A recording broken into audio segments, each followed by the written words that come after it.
Primera de Samuel capítulo 13, yo voy a comenzar leyendo, usted me sigue con la vista. Dice la Biblia: había ya reinado Saúl 1 año, y cuando hubo reinado 2 años sobre Israel, escogió luego a 3000 hombres de Israel, de los cuales estaban con Saúl 2000 en Micmas y en el monte de Betel, y 1000 estaban con Jonatán en Gabaa de Benjamín, y envió al resto del pueblo cada uno a sus tiendas.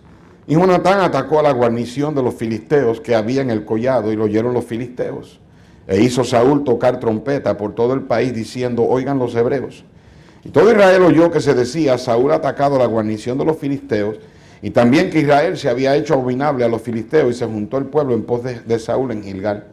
Entonces los filisteos se juntaron para pelear contra Israel, 30,000 carros, 6,000 hombres de a caballo, y pueblo numeroso como la arena que está a la orilla del mar, y subieron y acamparon en Micmas, al oriente de Betabén.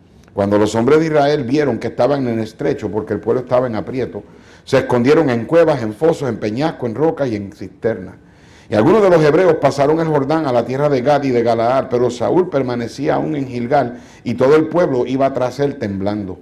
Y él esperó 7 días conforme al plazo que Samuel había dicho, pero Samuel no venía a Gilgal y el pueblo se le desertaba.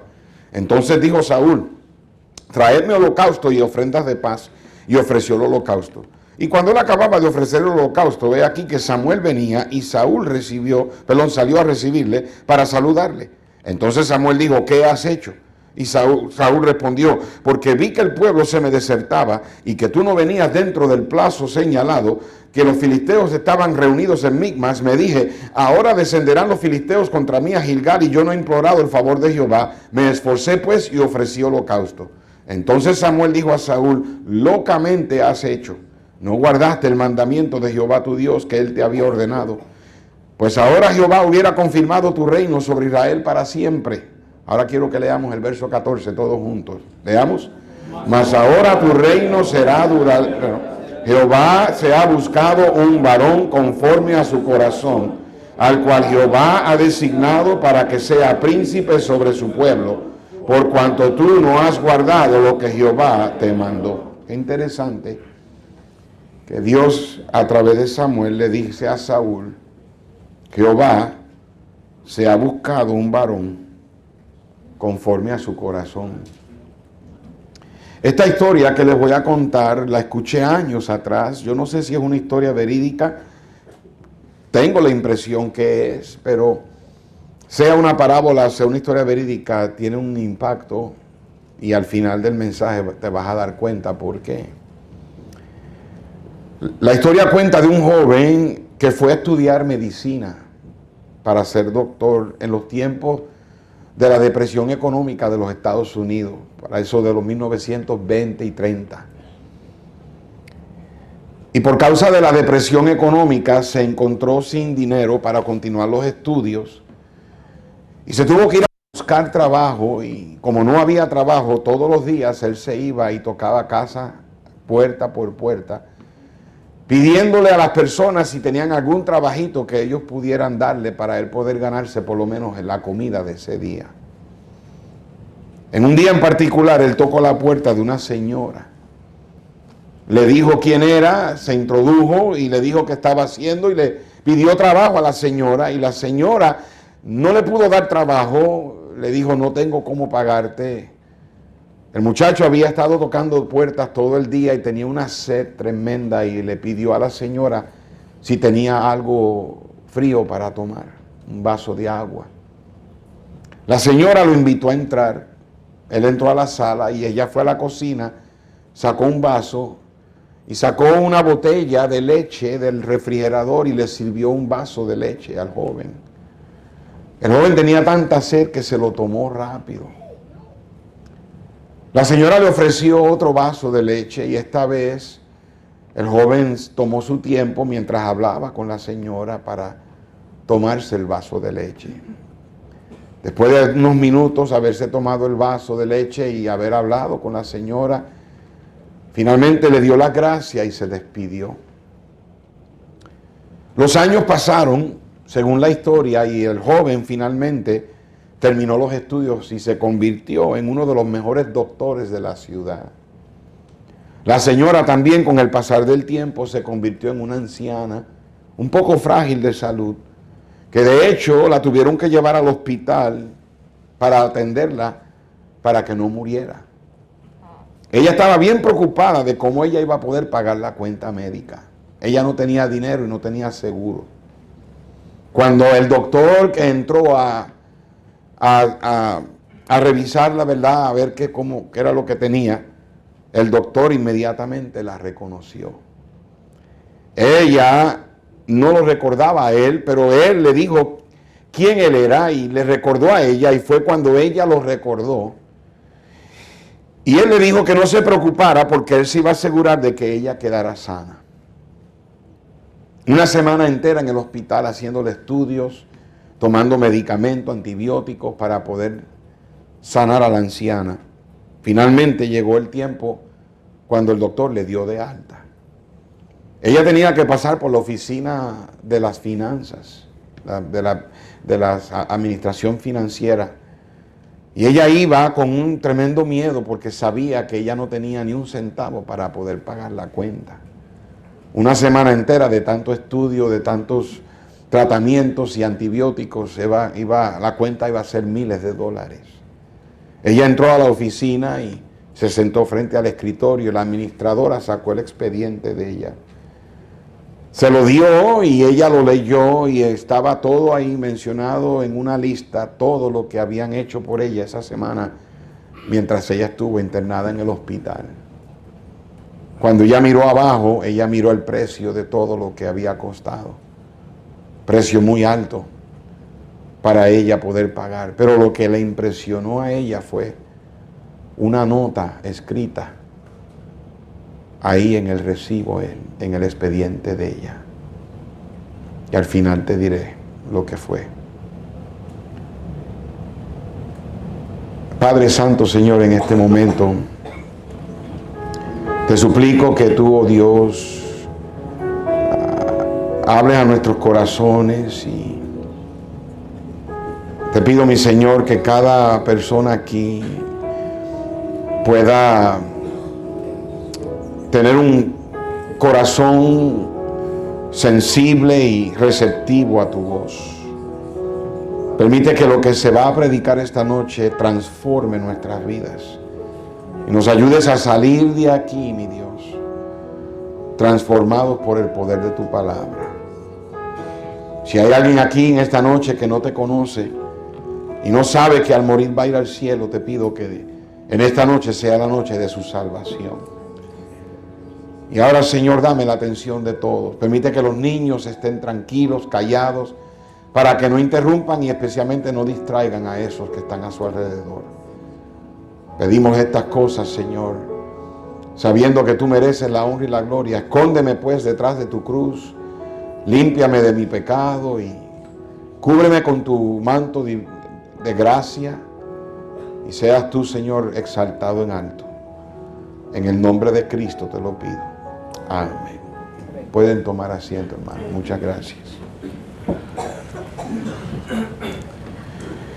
Si tú fueses a leer la Biblia, comenzando con Génesis, y esta es la primera vez que usted lee la Biblia, usted no conoce de la Biblia, y usted comienza a leer Génesis, los eventos de la creación, los patriarcas, el comienzo de la nación o de la familia de Israel, y luego el Éxodo, y luego llega Levítico y Números, donde están la ley de Dios, y luego Deuteronomio, la ley dada por segunda vez, y luego llega Josué, donde habla acerca de las batallas y cómo el pueblo conquistó y heredó la tierra que Dios le había prometido, y el libro de Jueces, cuando el pueblo estuvo en caos porque hacían lo que bien le parecía, y luego el libro de Ruth, esa bella historia de amor, y llega el libro de Primera de Samuel, y llega al capítulo 13,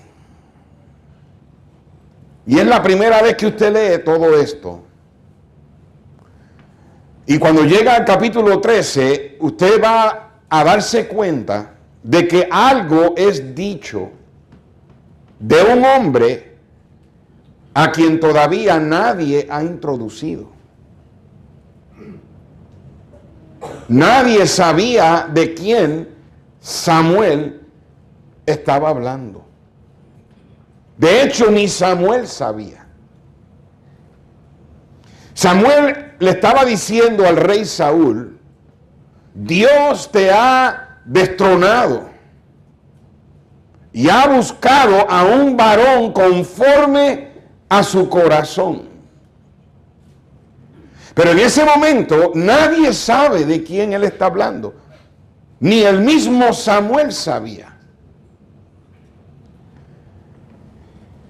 Ahora vamos al capítulo 16 de Primera de Samuel. Y la Biblia dice, en el capítulo 15, el último versículo, verso 35, encontramos que Samuel nunca más vio a Saúl. Samuel lloraba a Saúl. Saúl había desobedecido el mandato de Dios de haber matado a los amalecitas, había dejado a Amalec vivo y a los animales, y Dios lo quitó del trono, y Samuel se encuentra llorando, y la Biblia dice que Jehová se arrepentía de haber puesto a Saúl por rey sobre Israel. Pero en el versículo 1 del capítulo 16, Dios le dice a Samuel: ¿hasta cuándo llorarás a Saúl, habiéndolo yo desechado para que no reine sobre Israel? Llena tu cuerno de aceite. Samuel fue el último de los jueces y el primero de los profetas, y el profeta que Dios usó para ungir al primer rey de Israel. Y le dice: llena tu cuerno de aceite y ven, te enviaré a Isaí de Belén, porque de sus hijos me he provisto rey. Esta es la primera vez que Samuel ahora sabe que el varón que Dios había dicho que era conforme a su corazón iba a venir de Belén y de la familia de Isaí, pero él no sabía quién era. Nadie todavía sabe. Entonces dice la Biblia que Samuel le pregunta en el verso 2: ¿cómo voy a ir? Si Saúl lo sabe, me va a matar. Y Dios le dice: llévate una becerra de la vacada y cuando te pregunte, dile que vas a ofrecer sacrificio. Entonces Samuel se va hacia Belén, y la Biblia dice en el versículo 4 que Samuel respondió: sí, vengo a ofrecer sacrificio a Jehová. Santificaos y venid conmigo al sacrificio. Y santificando él a Isaí y a sus hijos, los llamó al sacrificio. Entonces, cuando Samuel llega a Belén, llama a los ancianos y llama a Isaí y le dice a Isaí: quiero que vengan tus hijos. Porque ya Dios le había revelado a Samuel que de los hijos de Isaí, él se había provisto el varón conforme a su corazón. La Biblia dice entonces en el verso 6 que cuando ellos llegan y entran, dice la Biblia que Samuel vio a Eliab y dijo: de cierto delante de Jehová estás ungido. Eliab era el mayor, era el primogénito, y Eliab debía haber tenido una figura, debió haber tenido una apariencia de rey, como de un hombre paladín, tal vez alto, muy fuerte. Y cuando él entra, Samuel lo ve y le dice: definitivamente este es el rey, este es el muchacho que Dios ha escogido. Yo imagino a Eliab cuando escuchó a Samuel decir eso, mirando a los otros hermanos de él. ¿Oyeron eso? Pero Dios le dice a Samuel en el verso 7, y este es un verso que mucha gente malinterpreta. Jehová le responde a Samuel, le dice: no mires a su parecer, ni a lo grande de su estatura, porque yo lo desecho. ¿Sabe lo que Dios le estaba diciendo a Samuel? Dios le estaba diciendo a Samuel: Samuel, no cometas el mismo error que ya el pueblo cometió. ¿Se acuerdan cómo fue que el pueblo escogió a Saúl? ¿Por qué lo escogieron? Porque él era el más alto sobre los hombres de todos los hombres de Israel, y era de buen parecer. Y el pueblo en aquellos tiempos trataban de buscar el hombre más alto. Por eso es que los filisteos tenían a Goliat.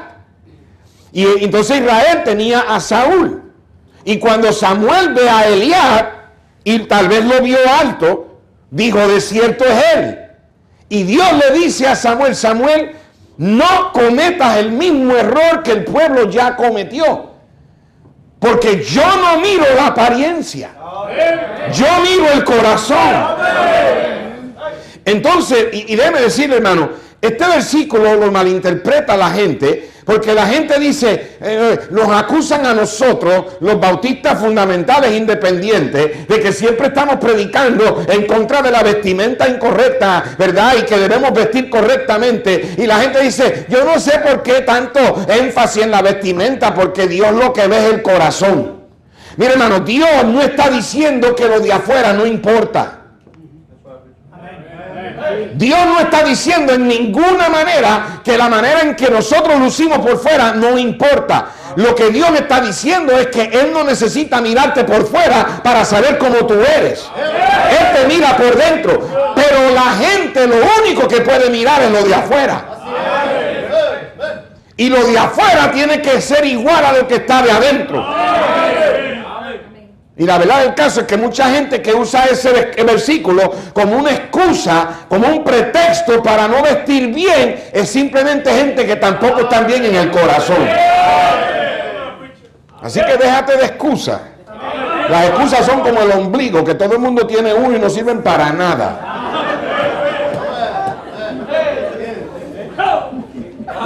Entonces, cuando Dios le dice eso a Samuel, Samuel se da cuenta, ok, le dice el diablo, allá en Puerto Rico, en Aybonito, hacían el pollo picú, ¿se acuerda?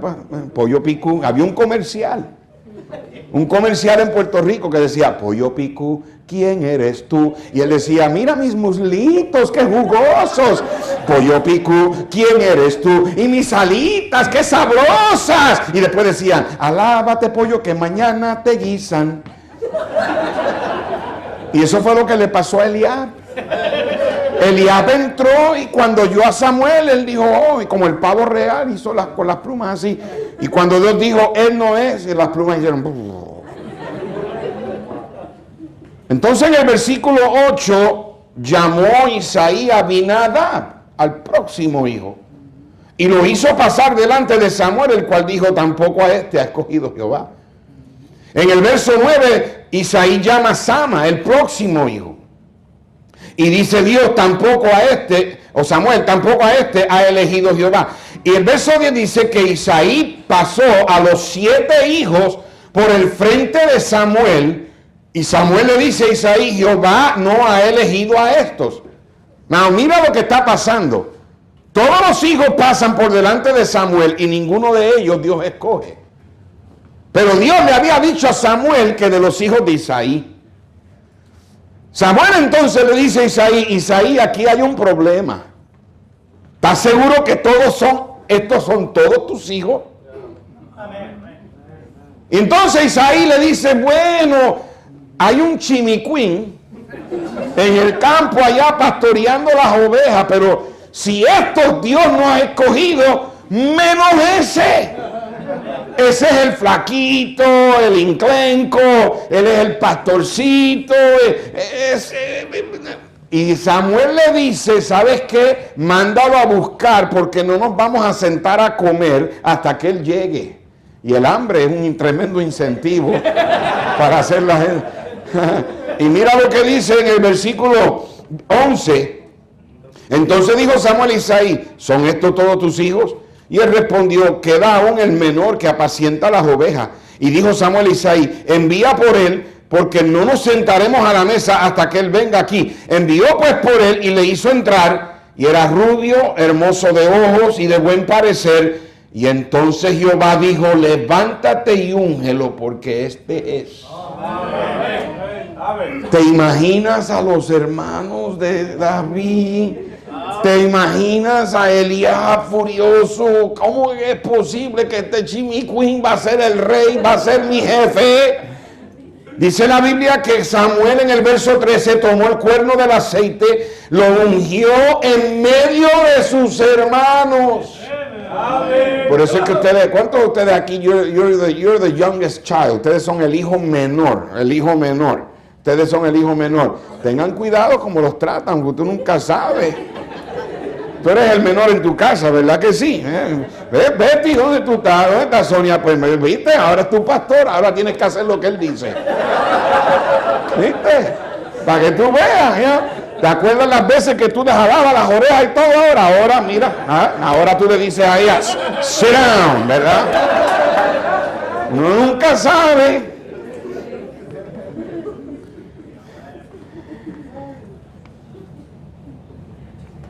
¿Te has preguntado por qué es que Dios dice de David que él fue un varón conforme a su corazón? ¿Qué lo hizo a él? Un varón así. ¿Qué tenía David? Que Dios mismo fue el que dijo, me he buscado un varón conforme a mi corazón. Uno de los estudios de la Biblia que es de mucho beneficio, ustedes jóvenes aquí, hermanos aquí que están en el instituto, especialmente ustedes varones, sería bien beneficioso para ti si estudiara la vida de los hombres de la Biblia. De hecho, la mayoría de la Biblia no es otra cosa que historias de la manera que Dios usó a hombres. Amén. En la historia de la cristiandad. Evidencia de eso es el hecho de que muchos de los libros de la Biblia tienen el nombre de hombres. Y de hecho, si tú sabes un área en tu vida donde tú eres débil, tú puedes estudiar un personaje que también fue débil en esa área o fue fuerte en esa área y de esa manera ayudarte a ser fuerte en esa área. Amén. Si tú quieres tener fe, estudia la vida de Abraham. Si quieres tener valor y pararte por tus convicciones, estudia la vida de Daniel o la vida de Nabot. Si quieres aprender a responder a las dificultades de la vida, aprende de la vida de José o la vida de Job. Si quieres aprender a tener humildad, estudia la vida de Moisés. Si quieres aprender liderazgo, estudia la vida de Josué o de Nehemías. Si quieres aprender dedicación y pasión por la obra, estudia la vida de Pablo. Si quieres aprender a tener poder de Dios en tu vida, estudia la vida de Eliseo o de Elías. Y por supuesto, nuestro mejor y más supremo ejemplo, el Señor Jesús. Amén. Pero en esta noche yo quiero que nosotros veamos la vida de un hombre que se destacó por la integridad espiritual y la vida piadosa que él vivía. Un hombre que probablemente exhibió mejor que cualquier otro hombre las características de lo que es un cristiano completo. No fue perfecto, cometió errores, pero supo lidiar con esos errores, supo lidiar con sus fracasos y supo relacionarse con la gente y especialmente con su Dios. Este hombre es David. Su nombre significa amado. Y por muchos años hemos conocido la maravillosa historia de David y Goliat y el impacto que esa historia ha tenido a través de los años. Y ese David, dice la Biblia, que fue un hombre, un varón conforme al corazón de Dios. Yo me pregunto y me he preguntado por muchos años, cuando yo preparé este mensaje para mi iglesia, por años yo me preguntaba, Señor, ¿qué significa ser un varón conforme al corazón de Dios? En una ocasión donde la iglesia estaba celebrando mi aniversario como pastor en la iglesia, el hermano Ríos, que es el presidente de mis diáconos, él se paró y dijo en el programita que tenían, dijo, ¿alguien aquí quisiera tener una palabra de testimonio de agradecimiento a Dios por el pastor? Y varios hermanos dieron testimonio. Y una hermana se paró y dijo, pastor, yo quiero darle gracias a Dios porque Dios nos ha dado a nosotros un pastor conforme al corazón de Dios. Es la única vez y la primera vez que alguien dijo algo así de mí. Yo me puse a pensar, Señor, pero ¿qué he hecho yo? ¿Qué significa ser un cristiano conforme al corazón de Dios? Es la única persona en toda la Biblia de quien Dios dice eso. Y fue dicho mucho antes de que la gente supiera de quién estaba hablando Dios. Samuel mismo ni lo sabía. El nombre de David es mencionado más que cualquier otro nombre en la Biblia, aún el nombre de Jesús. Y no estoy diciendo que él era más importante que Jesús, pero te estoy diciendo lo importante que David era. Entonces la pregunta esta noche es, ¿qué clase de persona es una persona conforme al corazón de Dios? Yo no sé de usted, pero yo quisiera que Dios dijera de mí que soy alguien conforme a su corazón. Pero para poder saber lo que eso significa, tenemos que estudiar la vida de este hombre. Y al estudiar la vida de David, yo llegué a ciertas conclusiones que yo creo que fue lo que David hizo, que causó que Dios dijera de él es un varón conforme a mi corazón. Imagínense, conforme al corazón de Dios significa que usted piensa como Dios, que siente como Dios, que está de acuerdo con Dios. Entonces, ¿por qué David fue un hombre conforme al corazón de Dios? Yo creo, número uno, que David fue un varón conforme al corazón de Dios por la manera valerosa que él defendía el nombre y la reputación de Dios. La manera valiente. David no tenía miedo de defender a Dios. No que Dios necesite defensa, porque Dios con solamente tronar los dedos se encarga. Pero yo creo que Dios se place en el cielo, se satisface en el cielo cuando cristianos aquí en la tierra están dispuestos a pararse por Él. Amén. Y a defender el nombre del Señor. Amén. Nosotros estamos viviendo en un tiempo donde la gente usa el nombre de Dios hasta en maldiciones. Estamos viviendo en tiempos donde la gente no respeta el nombre del Señor. Y yo entiendo que el mundo, como no conocen a Dios y están envueltos en el pecado, no les importa. Pero lo triste es que cristianos lo oyen y lo toleran, no hacen nada, no dicen nada al respecto. Y lo que Dios está buscando en esta generación son cristianos que abran la boca y que defiendan el nombre y la reputación del Señor. Cuando Goliat salió a maldecir al pueblo de Israel en la guerra, él maldijo a Dios, maldiciendo a Israel.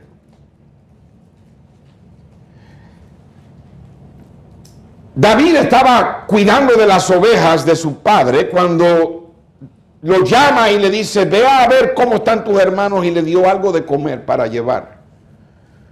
Cuando David llega al campamento, en un lado del valle estaban los filisteos, en el otro lado del valle estaban los israelitas, y Goliat por 40 días salía del campamento filisteo y se paraba en el medio del valle y desafiaba a Israel diciendo: yo quiero que me den un hombre que pelee conmigo. En realidad lo que él estaba diciendo es: manden a Saúl. Saúl era el más grande. Si Saúl me gana, nosotros le servimos. Si yo le gano, ustedes nos sirven. Pero Saúl estaba en la tienda de él con el rabo entre las patas. El cobarde estaba ya ofreciendo hasta a su hija. El que vaya y le gane allá, Goliat se casa con mi hija. Pero ninguno iba. Debe haber sido bien fea esa muchacha.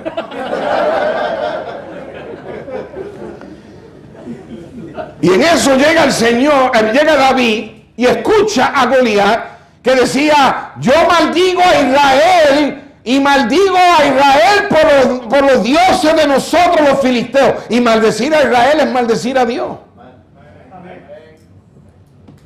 Y David escuchó eso y comenzó a preguntar: ¿qué ven acá? ¿Pero qué se cree ese grandulón?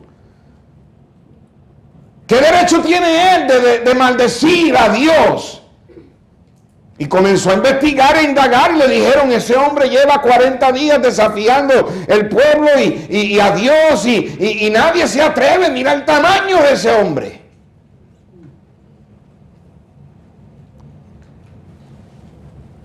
Como les dije, nosotros estamos viviendo un tiempo donde hoy en día no se respeta el nombre del Señor.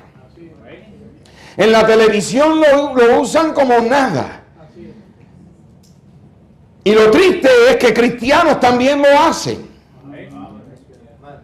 Cristianos, en vez de defender al Señor, lo dejan pasar como si nada. Si alguien hablara mal de mi papá y dijera cosas en contra de su carácter, yo no me quedo callado. Yo no quiero buscar la pelea con nadie, pero yo no me voy a quedar callado. Yo voy a defender la integridad de mi padre. David no fue al campo de batalla a pelear. Él fue en obediencia a lo que su padre le pidió que hiciera, para ver cómo estaban ellos y para llevarles algo de comer. Cuando él escucha al filisteo, él comienza a decir, alguien vaya, ¿qué van a hacer con el hombre que vaya? Y ellos empezaron a decirle, bueno, pues el rey prometió esto, el rey prometió esto. Y los hermanos de él lo escucharon. Vayan conmigo ahí al capítulo 17, versículo 28 de Primera de Samuel. Y oyéndolo hablar Eliab, su hermano, ¿se acuerdan Eliab? ¿Se acuerdan que ese fue el que Samuel dijo, de cierto, este es el ungido de Jehová? Pero Dios le dijo, no lo mires a él por la estatura. ¿Se acuerdan? Ese muchacho estaba amargado, estaba enojado. Él no podía aceptar que su hermanito chiquito era el que Dios había escogido. Y cuando escuchó a David hablar, dice la Biblia que se encendió en ira contra David y le dice, ¿para qué has descendido acá? ¿A quién has dejado aquellas pocas ovejas en el desierto? Yo conozco tu soberbia y la malicia de tu corazón, que para ver la batalla has venido. David respondió, ¿qué he hecho yo ahora? ¿No es esto mero hablar? En otras palabras, no hay razón para decir lo que yo estoy diciendo. Es que no hay una causa por la cual estoy diciendo esto. Yo no he hecho nada. Como quien dice, si tú tuvieras el valor, tú irías y te enfrentarías a ese hombre en el nombre del Señor. Pero como así los israelitas en ese tiempo, hoy en día vivimos en un tiempo donde cristianos tienen miedo. Tienen miedo de pararse por el Señor. Tienen miedo de cargar la Biblia, que la gente la vea. Tienen miedo de orar en público. Tienen miedo de decirle a la gente, soy cristiano. Y Dios está buscando gente que sean conforme a su corazón. Gente que en una manera valiente defiendan la reputación del Señor. Estamos viviendo en tiempos peligrosos. El matrimonio está siendo atacado. La familia está siendo atacada. Las iglesias están siendo atacadas. Y es porque cristianos se están quedando callados la boca.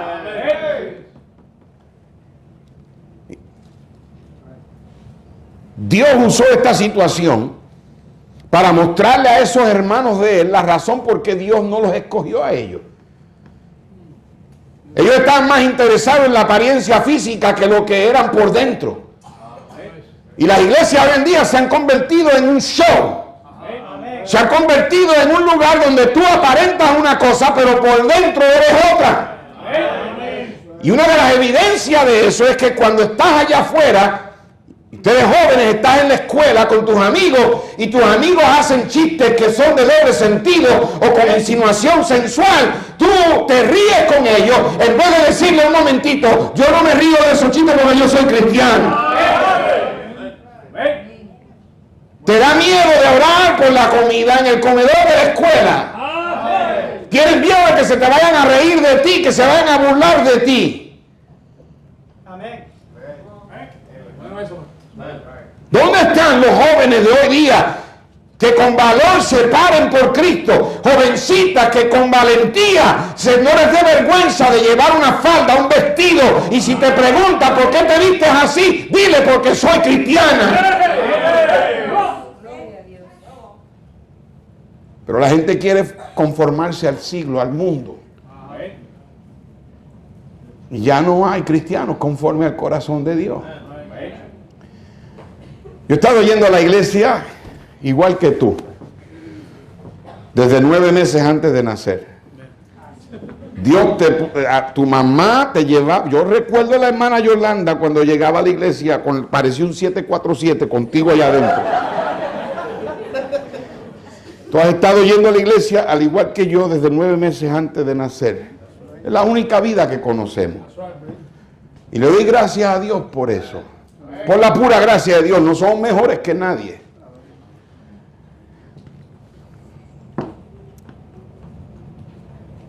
Cuando yo llegué a los 15 años, Dios me llamó a predicar.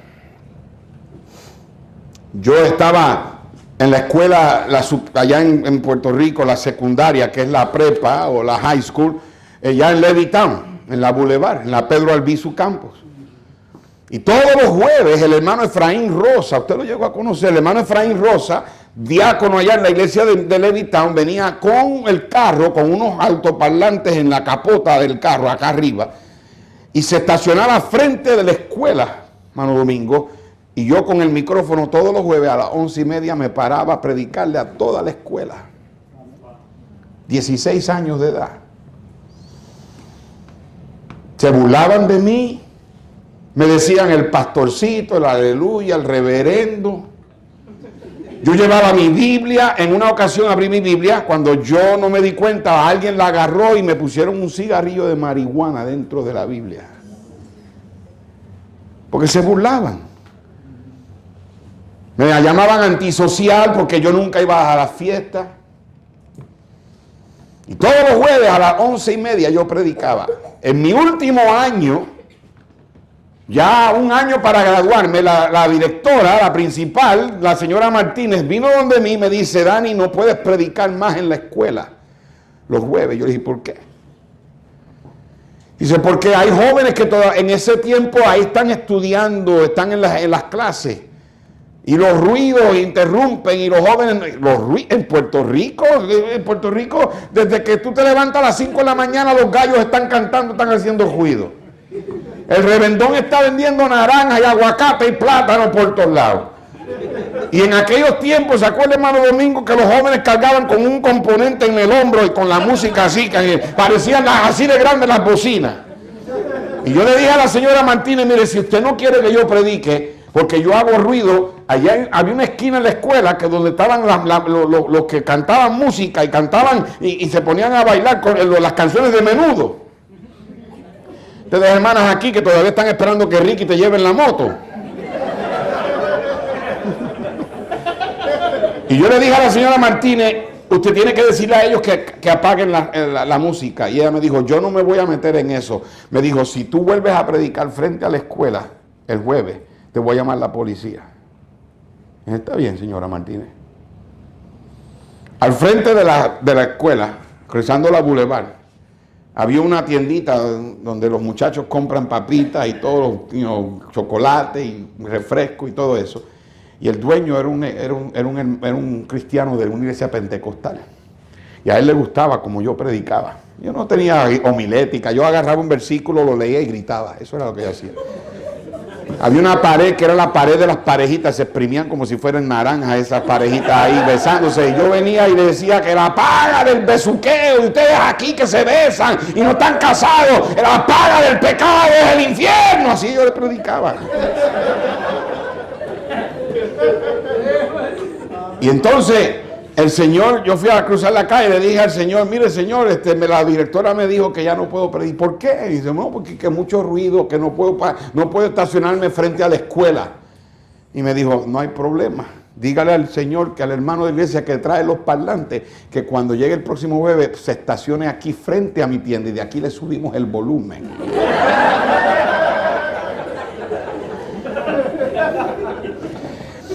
Yo vivía a 10 minutos del puerto de Cataño. La bahía de San Juan divide Cataño con San Juan. Y la gente que no quería manejar hasta San Juan iban a Cataño, subían a la lancha, pagaban 10 centavos, un dime. Y se iban en la lancha. Y los veranos, cuando yo no tenía clase, cuando muchos de los jóvenes se metían en problemas y hacían un montón de cosas que no debían, yo me iba allá al puerto de la lancha y agarraba un billete de 5 y me compraba un rollo de dimes. Entonces cuando todo el mundo entraba, yo esperaba, y cuando ya la lancha iba a salir, yo entraba, pagaba mis 10 centavos, y cuando la lancha salía, me paraba y empezaba a predicar y nadie se podía ir.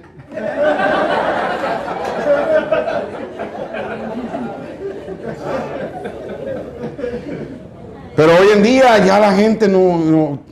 Tú vas a comer a un restaurante y ¿por qué te da vergüenza de bajar la cabeza con tu familia, agarrarse de mano y orar en voz alta y decirle: Señor, te doy gracias por los alimentos que has provisto? No, tú lo que haces es que vamos a orar: Señor, doy salud, orando mientras estornuda. Y yo no digo que vayas a buscar pelea, pero yo he entrado muchas veces a Walmart, he escuchado a gente empezar a maldecir, y yo rápido comienzo a cantar. Ellos maldicen y yo: Cristo, Cristo, Cristo. Muchos de ellos ven. Una de las cosas que yo hago cuando me siento en el avión, lo primero que hago es que saco la Biblia. Y yo he visto un montón de reacciones. Yo veo a gente que hace, ay, gente que... En una ocasión yo saqué la Biblia y empecé a hablarle y esta persona dijo, yo no quiero escuchar a este, y le pidió a la hermosa que le diera 2 botellitas de esas de vodka. Se las tomó y ¡juá! Se quedó. Y cuando la hermosa vino donde mí me preguntó qué yo quería, le dije, dame de lo que le diste a él. Para yo irme a dormir también.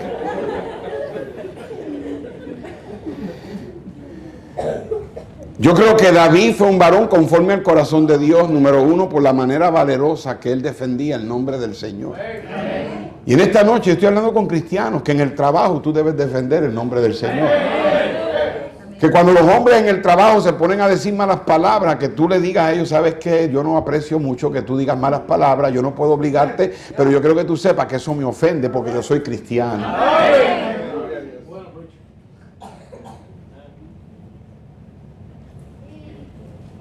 Hay mucho más que pudiera decir, pero por el tiempo voy al número 2. Número 2, ¿por qué David fue un hombre conforme al corazón de Dios? Yo creo, número 2, estudiando la vida de David, que él fue un varón conforme al corazón de Dios por la manera en que él trataba a los que se volvieron sus enemigos. Escúchame bien. La Biblia dice en Romanos 12, 18. En Romanos capítulo 12, versículo 18. La Biblia dice, si es posible, en cuanto dependa de vosotros, estad en paz con todos los hombres. No os venguéis vosotros mismos, amados míos, sino dejad lugar a la ira de Dios, porque escrito está, mía es la venganza, yo pagaré, dice el Señor. Mire, hermano, nosotros debemos como cristianos hacer todo lo que podamos hacer para tener paz con todo el mundo. No debemos buscar conflicto con la gente. De hecho, uno muchas veces no tiene que buscar conflicto, y el conflicto, aún si nosotros no lo buscamos, hasta viene. Nunca hagamos enemigos. Nunca seamos enemigos. Pero aun cuando no quieras, alguien se va a volver tu enemigo. ¿Sabes por qué digo esto? Porque cuando uno hace lo que es correcto, uno va a tener enemigos. Entonces, ¿qué estamos supuestos a hacer cuando alguien se vuelve nuestro enemigo? Cristo contestó esa pregunta en Mateo capítulo 5. En el Sermón del Monte, Cristo dijo en el versículo 43... ¿Oíste que fue dicho, amarás a tu prójimo y aborrecerás a tu enemigo?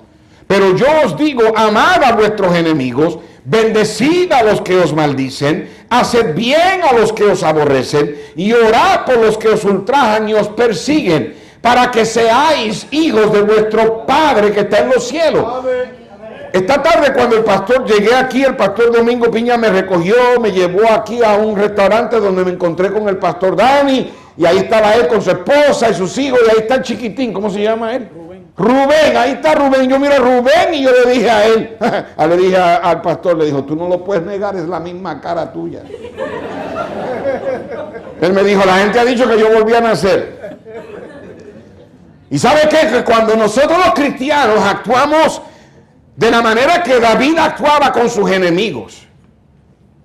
En una ocasión vino un Simei que salió diciéndole maldiciones a David: sanguinario, asesino, que eres un perro, que te lo mereces, que ahora, por eso que te están sacando del reino, te lo merecías, que eres un asesino miserable. Y David tenía unos sobrinos, Abisai, que le dice: pero déjame ir allá y cortarle la cabeza. ¿Y qué le dijo David a ellos? ¿Qué tengo yo con ustedes, hijos de Sarbia? Sarbia era su hermana, la hermana de David, era la mamá de esos muchachos. Y lo más probable es que esa mujer era bien de mal temperamento. Y él le dijo: ¿qué tengo yo contra ustedes? ¿Qué tienen ustedes conmigo, hijos de Sarbia? Y cuando nosotros en nuestra vida cristiana tenemos tenemos desacuerdos con personas, especialmente con hermanos en la iglesia, en lugar de ponerte a criticar, en lugar de ponerte a decir chisme, en lugar de ponerte a murmurar y hablar de los hermanos, ¿por qué no actúas como un hijo de Dios y perdonas? Así como Cristo te perdonó a ti. Eso fue lo que Dios vio en David, que causó que él dijera, él es un varón conforme a mi corazón. Porque por naturaleza lo que hacemos cuando alguien habla mal de nosotros es hablar mal de ellos. Cuando alguien nos maltrata es maltratarlos a ellos. De vez en cuando alguien lamentablemente se va de la iglesia. Todos los pastores pasamos por eso. Y mira lo mucho que sangramos. Pero lo más que duele es cuando nos dicen, no, yo a esa iglesia no voy más por el hermano o la hermana, que si aquel hermano que usted tiene en posición, que si el ujier, que si la maestra de escuela dominical que regañó a mi Kiko o a mi Chilindrina. No, que aquellos hermanos son unos hipócritas. Y yo no estoy justificando en ninguna manera el maltrato. Y yo simpatizo con esas personas, entiendo cómo se sienten. Pero hay veces que Dios va a permitir que alguien te maltrate. Hay veces que Dios va a permitir que alguien hable mal de ti. Hay veces que Dios va a permitir que alguien diga mentiras de ti. Hay veces que alguien te va a herir, que te va a ofender. Para Dios darte la oportunidad de convertirte en un cristiano conforme al corazón de Él. David amó al hombre que trató de matarlo 2 veces. Lo perseguía sin causa. ¿Cómo tratas tú a esos que te ofenden? ¿Cómo tratas tú a esos que te rechazan, que te hacen sentirte mal? ¿Hay alguien ahora mismo en tu corazón con quien tienes algún resentimiento? ¿Con quien no te llevas? Vienes a la iglesia y le vales y tratas de ni saludarlo porque yo ni lo soporto, yo ni lo quiero ver. Yo ni la quiero ver.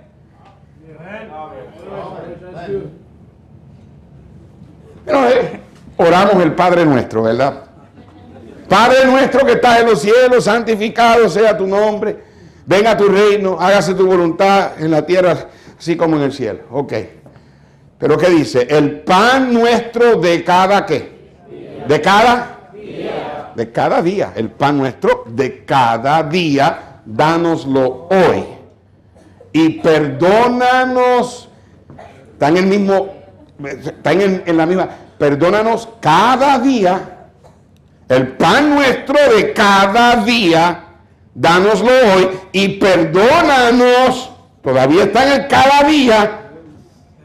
Perdónanos nuestras ofensas como nosotros también perdonamos a los que nos ofenden. ¿Tú te has dado cuenta de lo que estás diciendo? ¿Te has dado cuenta de lo que estás diciendo? Padre, perdóname como yo lo perdono. Oh, yo lo perdono, pero no le hablo. Padre, perdóname como yo lo perdono. Oh, yo lo perdoné, pero yo no puedo olvidar. Padre, perdóname como yo. Un cristiano conforme al corazón de Dios sabe perdonar. Sabe amar a esos que te desprecian. Bendecir a esos que te maldicen. Orar por esos que te maltratan. Oh, no es fácil. No es fácil. Es una vida cristiana a nivel universitario. La naturaleza humana dice que si tú me das a mí, yo te doy para atrás. Dios dice, si te dan en la mejilla derecha, vuélvele también la otra. Vuélvele. Mucha gente no entiende lo que significa eso. ¿No entienden? Cuando Dios, ven aquí hermano, cuando Cristo dijo eso, tienen que entender que la mano derecha siempre ha sido la mano en la Biblia con la que se pelea, con la que se usaba para pelear. Los soldados peleaban con la derecha. De hecho, hubo en una ocasión una historia de 700 hombres que perdieron la mano derecha y tuvieron que aprender a usar la zurda. Y cuando Dios dice, si alguien te da en la mejilla, si yo fuera a darle en la mejilla derecha al hermano, yo no puedo hacer esto. Yo tendría que hacer esto. Y claro, el hermano se puede esquivar, se puede evadir porque él me está mirando. Pero para yo pegarle a él en la mejilla derecha, porque si alguien te pega en la mejilla derecha, si yo le voy a pegar en la mejilla derecha, él tiene que estar de espalda. Cuando alguien te traiciona, cuando alguien que tú no esperas y te pega en la mejilla derecha, vuélvete y dale la otra. Gracias, hermano. Pero no todo el mundo puede hacer eso. Digo, no lo puede hacer porque no quieres. Pero con la ayuda del Espíritu Santo se puede. Ahora mismo, ¿quién está en tu mente con quien tú no estás bien? Cuando Cristo habló ¿se acuerdan el capítulo 15 de Lucas, donde habló de la parábola de la moneda perdida? Y la parábola de la oveja perdida. Y luego la parábola del hijo. ¿Del hijo? Pero tú sabías que la palabra pródigo ni aparece en la Biblia. De hecho, ni Cristo la dijo. Cristo no dijo, había un hijo pródigo. Cristo dijo, había un padre que tenía 2 hijos. Pero nosotros por lo natural, cuando estudiamos esa parábola, siempre pensamos el hijo pródigo en el encaprichado sinvergüenza que le quitó la herencia al papá. Le dijo al papá, dame la herencia que me pertenece. La herencia se daba cuando el padre moría. Y él estaba diciendo al papá, yo no puedo esperar a que te mueras, dámelo ahora. Y se fue. Y todo el mundo piensa en el hijo pródigo, en el que fue y gastó su dinero en el pecado, en la pachanga, en la fiesta, en el vicio, en las mujeres, en la droga, lo que sea.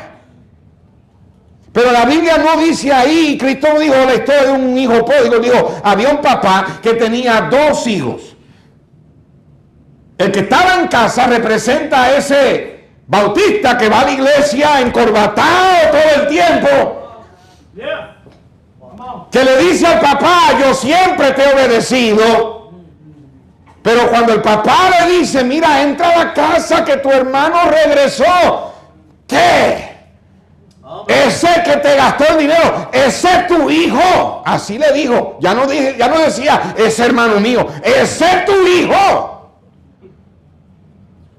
Mira, hermano, él es de Santo Domingo, yo soy de Puerto Rico.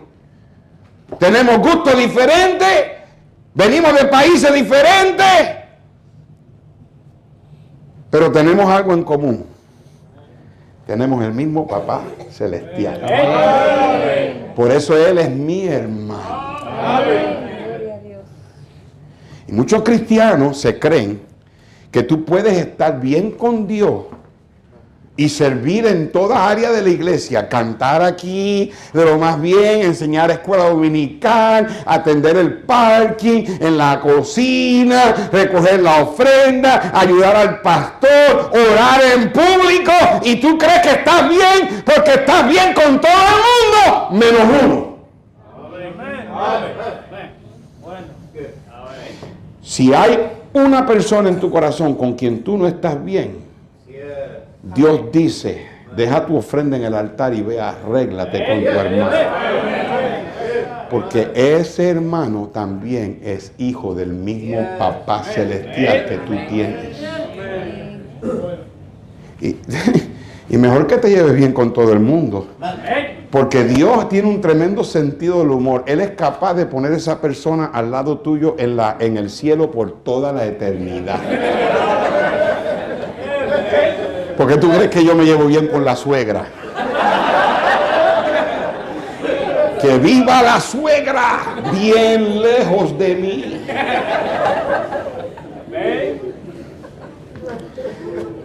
David fue un varón conforme al corazón de Dios por la manera valerosa de defender al Señor, por la manera en que él trataba a sus enemigos, y número 3 y último, por la manera en que él buscaba pagar las deudas que él debía. Vaya conmigo a 2 de Samuel.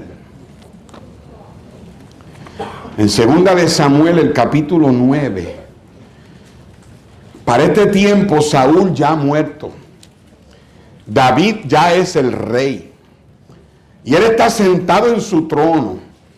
Y en el capítulo 9 él dice, dijo David, ¿ha quedado alguno de la casa de Saúl a quien haga yo misericordia por amor de quién? Jonatán. ¿Quién era Jonatán? Jonatán era el hijo de quién? De Saúl. Jonatán fue el que se supone que tomara el reino. Porque cuando el rey moría, el que tomaba el reino era el hijo. Pero Jonatán reconoció que Dios había ungido a David. Y en el capítulo 18 de 1 de Samuel, la Biblia dice que el corazón de Jonatán quedó unido al corazón de David. Le dio su manto. Jonatán lo cuidó del odio del papá. David aquí reconoce que él está sentado en el trono porque Jonatán literalmente pagó con su vida para que él fuera rey. Y Jonatán le dice al Señor, David dice, ¿hay alguien todavía en la casa de Saúl por quien yo haga algo por amor a Jonatán? Él reconoció, Jonatán, yo le debo a Jonatán. Alguien mencionó, pues por ahí está el hijo lisiado de él, Mefiboset, un vagabundo, un muchacho que vive en la calle. Y lo manda a buscar, y en el verso 6, vino Mefiboset, hijo de Jonatán, hijo de Saúl, a David, 2 de Samuel 9:6, y se postró sobre su rostro e hizo reverencia. Y dijo David, Mefiboset, y él respondió, he aquí tu siervo. Y le dijo David, no tengas temor, porque yo a la verdad haré contigo misericordia, por amor de Jonatán tu padre, y te devolveré todas las tierras de Saúl tu padre, y tú comerás siempre a mi mesa. ¡Wow! Este muchacho de la nada se volvió multimillonario. David le regresó todos los terrenos de su abuelo y le dijo, de ahora en adelante tú comes en mi mesa. Y lo estoy haciendo porque le debo una deuda a ese amigo mío cuyo amor fue más dulce que el amor de las mujeres. Ese muchacho que me defendió, que me cuidó. Cada persona aquí, Dios ha puesto a alguien en tu camino que ha hecho posible que tú estés aquí hoy. Un ganador de almas que te ganó a Cristo, un maestro de escuela dominical que influenció tu vida, un predicador que Dios usó para que tu vida fuera transformada. Todos tenemos gente por la cual Dios ha usado, a quien nosotros le debemos. ¿Qué estás haciendo tú para pagar tus deudas? Yo no estoy hablando solamente de deuda financiera, aunque se puede aplicar. Estoy hablando de tal vez comunicarte con esa persona, mandarle una carta, un regalo, decirle a esa persona, yo doy gracias a Dios por ti, lo que Dios hizo por ti, a través de ti en mi vida. Tal vez ese maestro tal vez ese predicador, tal vez tu pastor, tal vez el ganador de almas que te trajo a los pies del Señor. Dios me ha dado la oportunidad en los años que llevo pastoreando mi iglesia en Texas de poder pagar mis deudas a hombres que Dios usó en mi vida. Hay hombres que vienen a mi iglesia a predicar y los traigo todos los años como muestra de lo agradecido que estoy. Hombres que Dios usó, que me han influenciado a mí. Porque yo quiero pagar mis deudas.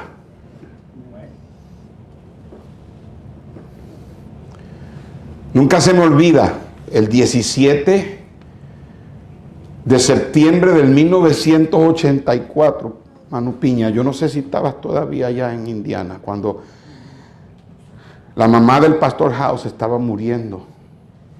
Ese miércoles en la noche, Pastor Dani, habíamos llegado de la iglesia, yo estaba parado en la esquina donde estaba el correo de los jóvenes, de mailboxes, cuando miré hacia el pasillo y venía Brother Hiles con Mrs. Stevens, su hermana. La mamá del pastor House estaba en la clínica del colegio y estaba en los días de muerte.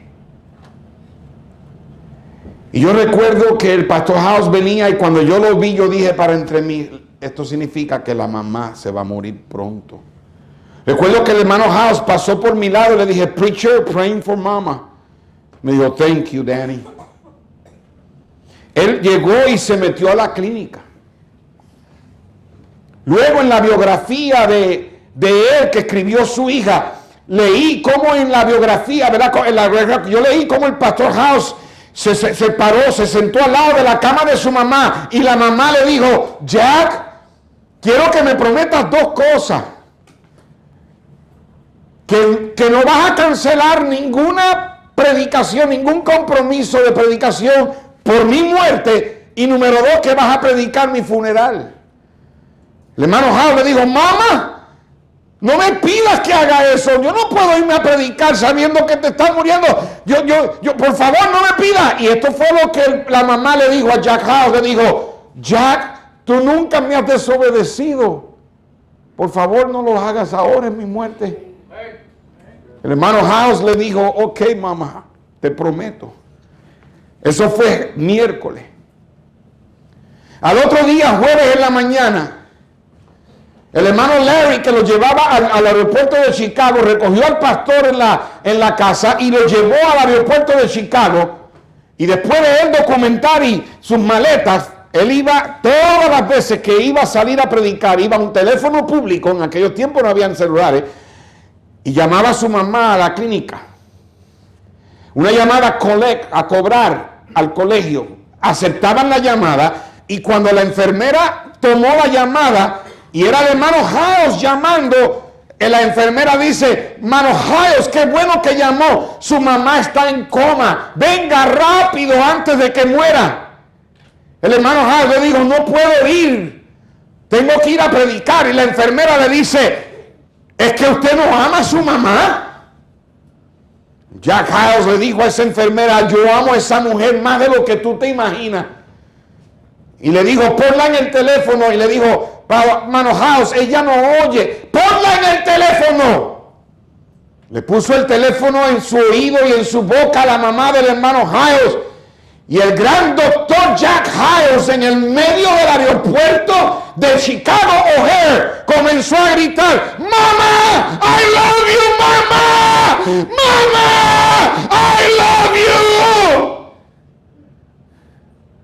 A él no le importó que él era el pastor de la iglesia más grande del mundo. Él estaba pagando su deuda. Se fue a predicar. Y 5 minutos antes de las 7 de la noche, Mrs. Stevens lo llamó y le dice, Jack, mamá se fue con el Señor ahora mismo. Jack no dijo nada. Erling dijo, Jack, are you there? ¿Estás ahí? Yes, I'm here. ¿cómo te sientes? Y él dijo, me siento bien obediente. Aquí hay jóvenes que son unos ingratos.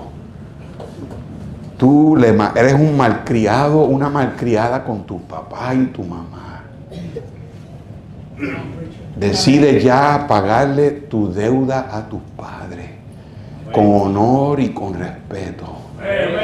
Obediencia y con cariño y amor. En vez de estar poniendo cara y contestándole para atrás y saliéndole con mala crianza a esa pobre mujer que te trajo a este mundo.